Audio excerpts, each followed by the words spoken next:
Halo, ketemu lagi dengan saya dalam program By the Way podcast kita ini.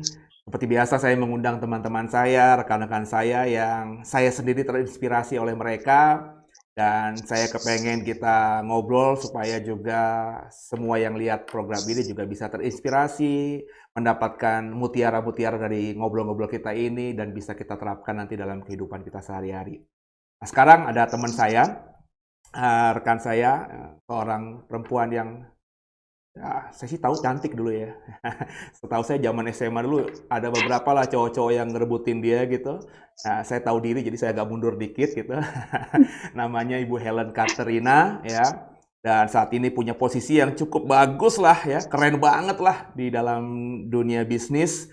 Dan saya jujur aja punya banyak teman perempuan tapi yang sampai pada posisi level tinggi itu ya hanya bisa dihitung dengan jari. Dan oke, untuk mempersingkat waktu, boleh dong Bu, Bu Helen bisa mengenalkan diri siapa dan di mana kerjanya sekarang sebagai apa gitu? Nama saya Helen Katrina, saya ibu dari 3 anak, Oh, dan saat ini saya bekerja di Nielsen Media Indonesia sebagai country leader untuk Indonesia dan sudah 18 tahun berkarir di Nielsen. ada 18 tahun itu. Termasuk tipe setia loh Bu ya. Banget. Setia sama laki, setia sama pekerjaan juga kayaknya ini ya. Keren, Iya, keren, boleh keren. tanya mantan-mantan pacar saya. Boleh. Ada berapa gitu? Kalau misalnya sama yang suami sekarang aja udah lama, berarti berapa berapa kali? Bu, boleh nanya gitu sih nggak lucu ah. Eh, Bu, apa sebelum kita ngobrolin soal apa yang lo geluti hari-hari ini, gue pengen tahu dong proses lo hmm. bisa sampai di level tertinggi di sebuah perusahaan yang punya nama besar gitu kayak Nielsen gitu, siapa sih yang nggak tahu gitu kan? Kalau soal metodologi penelitian pasti referensinya salah satunya adalah Nielsen, apalagi kalau ngomongin rating TV segala macam tuh pasti Nielsen kan yang dipakai kan ya. Nah, sebelum sampai lo titik ini tuh, apa sih, Bu? Kan gue kenal lo dulu abis dari SMA, kita satu SMA saudara di SMA 78. Terus kayaknya lo kan keluar negeri gitu ya. Itu gimana sih kalau boleh cerita sedikit aja? Kenapa lo bisa sampai di titik ini sampai sekarang ini? Gitu, kira-kira gimana? Waduh, ceritanya panjang banget ya. Ya dipendekin lah. Nah, jadi saya sih percaya bahwa semua itu sudah dirancang sama Tuhan. Hmm. Seluruh hari-hari dalam hidup kita itu sudah ditentukan oleh Tuhan sejak dari kita kecil, ya. Hmm. Terus terang waktu saya lulus SMA, setelah SMA kemudian saya waktu itu berangkat ke New Zealand untuk melanjutkan sekolah. Tidak ada bayangan sekali suatu hari itu saya mau jadi apa Hmm. Hmm. gitu. Jadi waktu itu sekolah bisnis ya, karena ya orang tua saya dan pada saat itu tuh kayaknya semua orang juga kebanyakan kalau kuliah tuh ekonomi, Iya, akuntansi kan seperti itu iya, ya. iya. Zaman kita dulu Nah, gitu ya. zaman kita waktu itu seperti itu. Nah, jadi saya hanya mengikuti apa yang dianjurkan orang tua, saya sekolah dan lain sebagainya. Nah, saya ingat waktu itu apa namanya, kurang lebih setelah saya 2 tahun di sana, eee, di sebuah hari Minggu ya, ada pendeta yang khotbah, kemudian dia tiba-tiba panggil saya ke depan, Hmm. Hmm. gitu. Hmm. Panggil saya ke depan, terus dia bilang, dia bernubuat, dia bilang, "Kamu ini suatu hari apa namanya, Tuhan itu menetapkan supaya kamu itu bisa memberikan jawaban kepada Hmm. banyak orang yang mencari jawaban," gitu. Terus pada saat itu umur saya baru 18 tahun ya, I have no idea what that means. Gitu, cuma kayaknya Iya. keren banget gitu kan, keren aja gitu. Terus teman-teman saya waktu itu bilang, "Wah, keren banget ya nubuatan buat kamu," gitu. "You will give answers to people who are seeking Keren. for apa namanya, answers," Hmm. katanya gitu. Wah, terus abis itu saya nggak pernah give a lot of thoughts Hmm. about this ya. Kemudian saya pulang, saya apa namanya, kerja, lalu singkat cerita saya dapat beasiswa untuk melanjutkan S2 di Singapura ya, under ASEAN Scholarship. Nah, bagaimana saya bisa mendapatkan scholarship itu pun itu suatu mujizat tersendiri bagi saya ya sebenarnya. Karena sama sekali nggak niat sebenarnya apply-nya, jadi nggak sengaja ngelihat ada teman kantor lagi fotokopi formulir gitu ya. Oh ya? terus saya apaan tuh gitu. Ini beasiswa. Jadi waktu itu tuh yang namanya beasiswa itu tuh jarang banget lah, nggak kayak sekarang ya. Susah lagi ya informasinya kita dapat ya. Betul. Dan dia taunya pun dari koran Kompas gitu ya. Nah, jadi saya ikutan nih sama dia, ikut-ikutan doang gitu. No idea itu apa gitu. Cuma saya pikir kalau dia aja berani apply, masa gue kagak gitu. Keren. Ya, nah terus ternyata di situ setelah terus saya melalui proses seleksi ya, yang saya juga nggak tahu gimana caranya. Terus saya dapat surat bahwa saya terpilih dan mendapatkan beasiswa tersebut. Ternyata dari satu negara itu per 6 bulan itu hanya 1 orang. Oh, berarti teman lo nggak dapat? Kagak dapet dia. Keren dong ya ini ya. Per 6 bulan hanya 1 orang, lo ikut-ikutan temen, malah lo yang dapat gitu ya. Blessing banget ya, blessing ya. Betul. Terus waktu itu gue berdoa ya. I was like kayak dapet lotre lah gitu ya. Kaget banget gitu. Terus saya berdoa ya. Saya tanya sama Tuhan, why me? Ya, why am I that special? Gitu. Why me? Kemudian Tuhan menjawab saya dengan satu ayat, saya lupa di Matius ya kalau nggak salah, yang ayatnya berkata begini, you did not choose me, but I chose you, and I chose you to go and to bear fruits. Gitu. Ya, jadi itu sangat menjadi rema buat saya. And then I felt like, wow, God have a purpose for my life, gitu ya. Kenapa saya dan bukan orang lain gitu, yang so privileged untuk mendapatkan ini semua. Ya. Terus sampai tahap itu saya keep seeking, what is it? What is your plan for me? Gitu. Kemudian waktu saya berangkat sampai ke sana, sampai ke Singapura, saya stres banget. Kenapa tuh? Awalnya saya stres banget karena saya melihat, wow, jadi yang namanya waktu itu kita tuh kayak di high expectation dari semua dosen.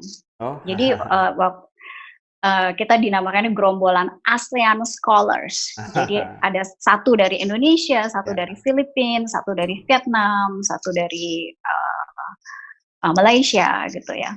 Jadi high expectation. Terus mereka bilang ya, jadi kalau ada diskusi atau apa, kita selalu yang di-pick gitu, disuruh apa-ngapain gitu ya. Nah kemudian mereka bilang semua coursework whatever you have to finish it dalam 1 tahun ya, kalau misalnya tidak selesai dalam 1 tahun, dan kalau your average grade itu tidak bagus ya, you will lose your scholarship, dan kalau kamu harus spend more than 1 year untuk finish S2-nya, Anda harus bayar sendiri gitu. Wah, bayar sendiri gimana caranya ya? Mahal banget kan? Dan waktu itu sudah setelah lewat 98, waktu itu tahun udah Krismon, jadi udah mahal sekali kan ya. Jadi waktu awal saya stres banget stres ya. Kemudian singkat cerita 6 bulan terus udah mulai disuruh bikin tesis. Nah, saya dikasihlah satu profesor untuk membimbing tesis saya. Lalu si profesor ini baru 2 bulan berjalan dia bilang, "Helen, I'm sorry, saya ada emergency situation, jadi my contract di sini harus berakhir in 2 months," gitu. Oh. Jadi, "So what happens to my thesis?" gitu ya. Nah, dia bilang, "Can you finish it in April?" Dipercepat. Dipercepat 3 bulan. Iya, gelo. Ya lanjut. Gelo. Hmm. Gimana caranya gitu? All of my friends bisa dapat waktu sampai bulan Juli. Iya. And then for me, I have to submit by April. Terus dia bilang, ya your choice. Kalau misalnya you think you cannot finish it, lo harus ganti profesor, lo mulai lagi Ulang dari lagi. awal. Iya, betul. Ada puyeng juga ya. Jadi akhirnya saya berdoa, pokoknya nggak pernah tuh yang namanya libur Sabtu, Minggu, 7 days a week. Kerja Rodi ya? Itu kerja Rodi gila-gilaan. Dan itu umur lo berapa tuh Bu di Singapura itu? Umur 24. Udah married belum? Belum. Oh, belum. Oke. Jadi masih agak free gitu ya, makanya bisa kerja cepat. Iya. Terus. Betul. Selesai akhirnya nggak? Akhirnya selesai, saya submit di end of April, terus di awal bulan Mei, dan tidak ada revision sama sekali, jadi satu kali submit langsung final. Itu ada 2 kemungkinan tuh. Ada pertama emang karena lo pinter banget, yang kedua karena profesornya juga mungkin adalah cepet-cepet aja. Udah buru-buru ya, itu hoki gue namanya. Iya. Sementara saya ngeliat temen, gila ada yang sampai balik, iya, betul. ke-7. Oh my God. Gitu. Jadi pas saya udah selesai, mereka teman-teman saya semua masih berkutat ngerjain by end of May. Saya bilang saya udah jalan-jalan. Gitu. Jadi mujizat.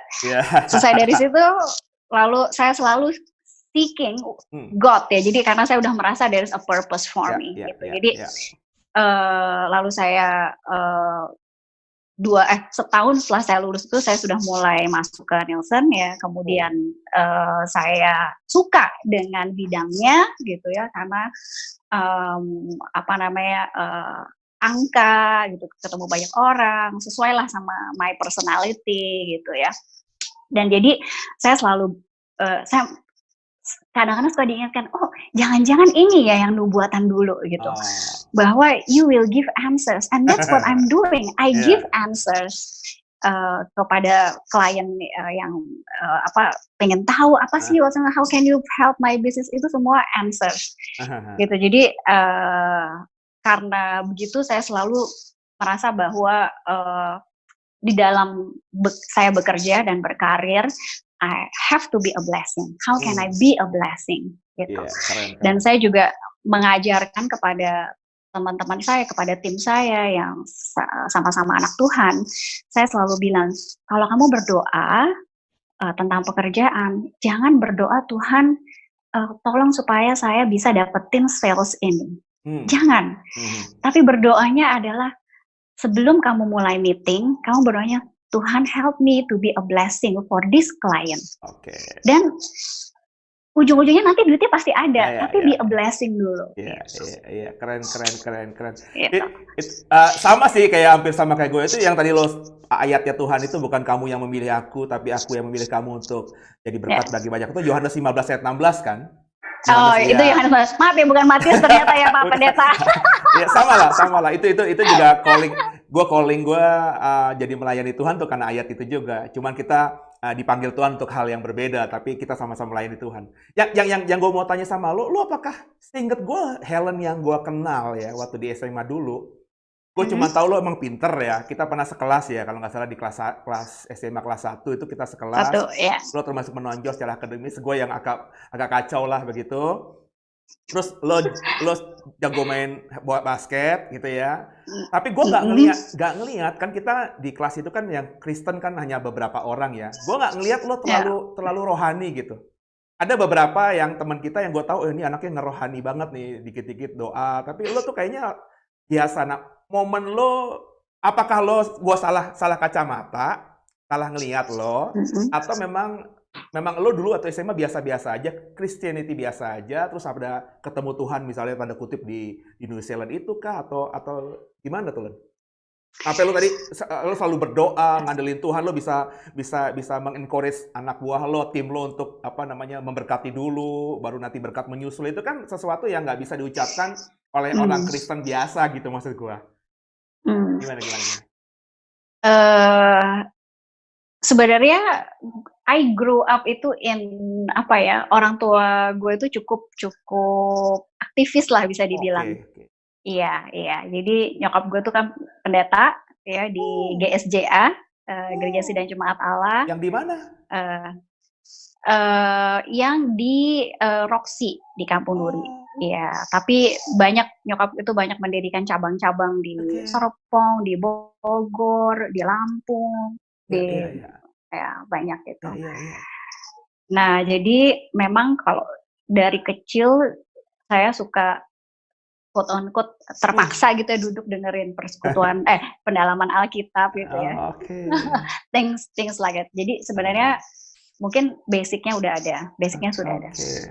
Tetapi saya merasa I become a much more mature Christian itu ketika saya berada di New Zealand, saya hidup sendiri ya, dan saya menghadapi lingkungan sekuler yang sangat-sangat kuat, sangat-sangat kuat ya, dimana yang namanya beribadah gitu ya, pergi ke gereja setiap minggu pagi tuh kayaknya freak, iya benar gitu loh, you're so outlier gitu loh, aneh banget gitu. Jadi all of my friends tuh mempertanyakan mau ngapain sih, buat apa gitu ya.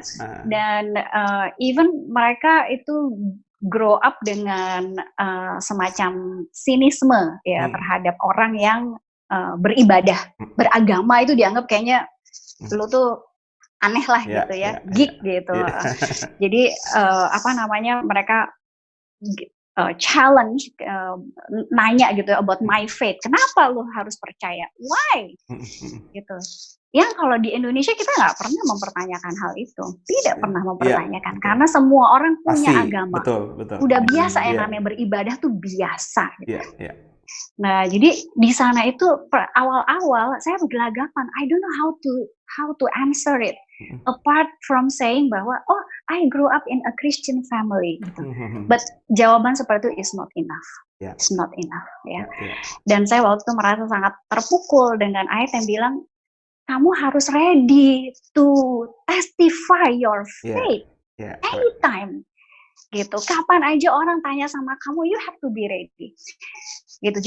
Jadi saya spend time di library, saya baca apa sih itu kepercayaan orang Buddha, apa sih itu orang Hindu, apa sih itu orang Muslim. Terus saya bandingin dulu, kenapa saya percaya sama Yesus, gitu. I question myself, kenapa? Karena saya nggak bisa menjawab teman saya kesel banget, I cannot answer him. Dia bilang kenapa Yesus? Kenapa bukan Buddha? Nah, dari kecil pun kita kan sebenarnya sudah didoktrinasi ya, bahwa keselamatan itu hanya melalui Yesus. Satu-satunya jalan kepada jawaban itu is not enough. It's not enough because I cannot explain it in a logical way. Karena kita sama dia udah beda frekuensi. Betul. Gitu. Gimana cara explain-nya? Nah, kemudian saya ketemu satu orang lagi, dia bilang gini, if you lu udah pernah baca Alkitab belum? Dari first page until last page katanya gitu. Jadi ada Wahyu.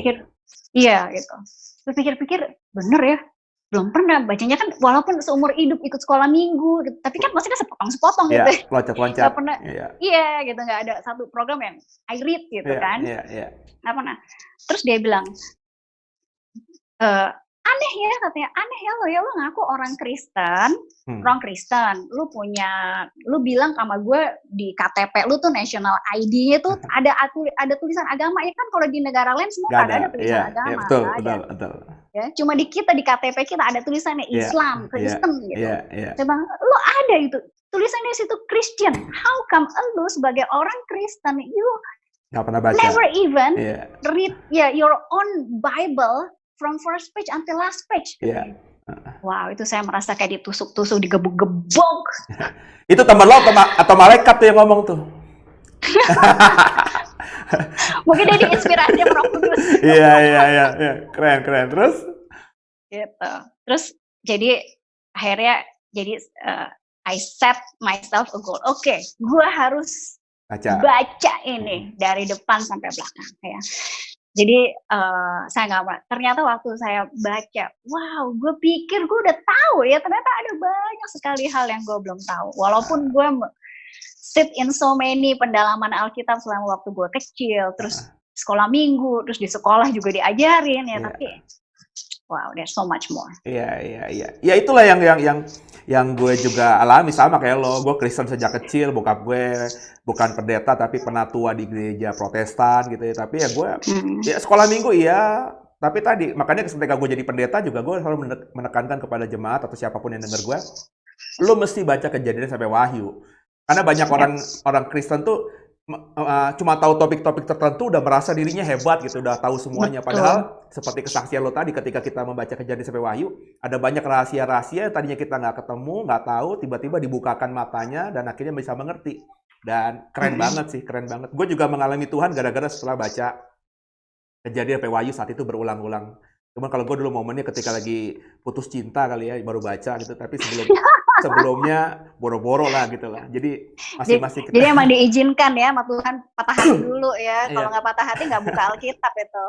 Tapi gue baru tahu lo tuh jadi dari nyokap tuh pendeta, dari keluarga pendeta ya. Soalnya tampilan lo dulu seinget gue nggak pernah gitu punya bayangan lo tuh apa karena gue dulu bajingan gitu ya. Jadi gue nggak bisa ngeliat perbedaan. Nggak sefrekuensi ya dulu ya. Iya, Helen tuh orang main basket, cengenges, temennya banyak gitu ya. Tapi gue nggak kepikiran lo tuh udah memang anak pendeta, dicekokin tadi kata bahasa lo, pendalaman Alkitab sejak kecil. Dan itu mungkin yang membentuk lo juga ya. Sampai akhirnya lo menikahi juga orang yang dekat sama Tuhan, yang pelayan Tuhan juga. Itu sampai sekarang sama anak-anak lo juga lo tekankan hal itu, atau anak-anak lo biarkan let it go aja gitu, liberal begitu, gimana? Di keluarga lo sendiri? Iya, anak-anak sekarang gue selalu ingetin bahwa kebetulan di gereja kita itu kan sangat pengajaran itu sangat penting banget, kuat sekali ya. Terus mereka diajarkan juga banyak, misalnya part of kurikulum sekolah minggunya tuh misalnya juga tentang evangelis, tentang penginjil dan lain sebagainya ya, sejarah gereja, jadi juga dikasih tahu konteks-konteksnya.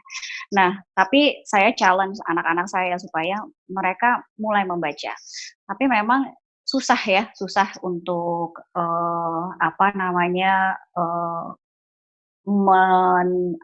menekankan dan mendisiplinkan gitu tanpa appear bahwa kita sebagai over controlling parent. Nah, gitu kan. Nah, jadi sejak corona ini saya pikir I don't want to waste this corona pandemic di mana kita semua harus ada di rumah. Nah, jadi akhirnya sekarang jadi memang setiap malam itu kita pasti sebelum tidur pasti berdoa bersama. Nah, sekarang sebelum berdoa bersama kita akan baca satu pasal. Jadi sekarang saya mau anak-anak itu belajar dari tokoh-tokoh yang ada di Alkitab. Jadi kita udah finish kitab Daniel, kita udah finish kitab Joshua misalnya. Jadi supaya mereka belajar dulu dan they know how to connect this gitu, mulai dari Musa sampai ini, dan belajar sih semua pahlawan-pahlawan iman ini gitu. Dan tadinya awalnya mereka males-malesan ya, tapi terus mereka bilang I already know gitu kan, ngomongnya gitu. Tapi ternyata setelah mereka oh iya banyak yang missing gitu ya, karena kan kalau misalnya di sekolah minggu diceritain tentang Daniel ya paling ya udah satu kali ya, cerita yang paling menonjolnya aja kan. Betul, yang paling menonjolnya aja tentang misalnya bahwa Daniel dimasukin gua singa, itu doang. That's all they know tentang Daniel. Tapi sebenarnya Daniel itu selama hidupnya dia menjadi penasehat 3 different raja loh gitu. Iya, keren. Mereka nggak tahu. Ya. Jadi di balik corona ada hal yang baik ya. Iya, benar banget. Andai kata nggak ada corona, lo kerjanya pulang malam mulu, nggak mungkin kejadian ini. Ember. Oke.